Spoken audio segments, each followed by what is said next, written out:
Bonjour à tous et bienvenue sur notre chaîne. Aujourd'hui, nous allons parler d'une controverse qui a secoué les réseaux sociaux lors du dernier épisode de Pékin Express 2024.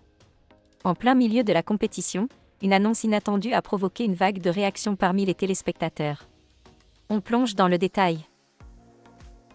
Rejoignez notre communauté en vous abonnant dès maintenant et soyez les premiers à découvrir les nouvelles actualités chaque jour.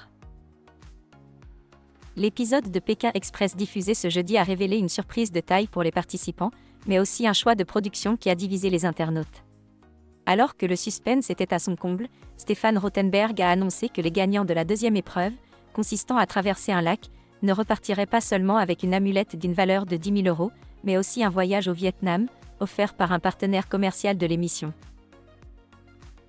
Cette annonce a immédiatement enflammé les réseaux sociaux, en particulier sur X, l'ancien Twitter, où les réactions n'ont pas tardé.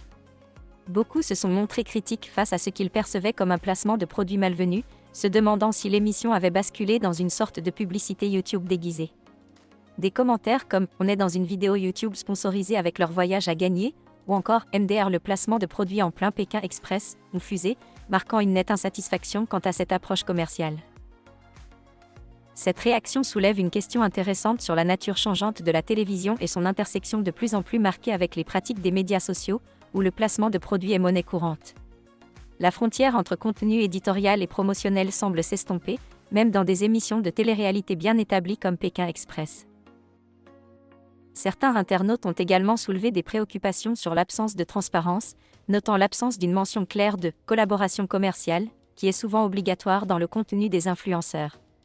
Cela a conduit à une discussion sur les différences de régulation entre les plateformes numériques et la télévision traditionnelle. Au final, ce sont Patricia et Jessica qui ont remporté cette épreuve controversée, repartant avec l'amulette et le voyage tant discuté. Mais cet épisode laisse derrière lui un goût amer pour certains fans de l'émission, qui se demandent si le commerce prend trop de place dans l'aventure. Quelle est votre opinion sur ce sujet ? Pensez-vous que Pékin Express a franchi une ligne, ou est-ce juste l'évolution naturelle de la télévision à l'ère du numérique ? Merci d'avoir regardé cette vidéo.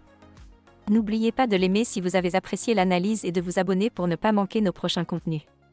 Partagez vos réflexions dans les commentaires, et à la prochaine pour plus de débats sur vos émissions préférées.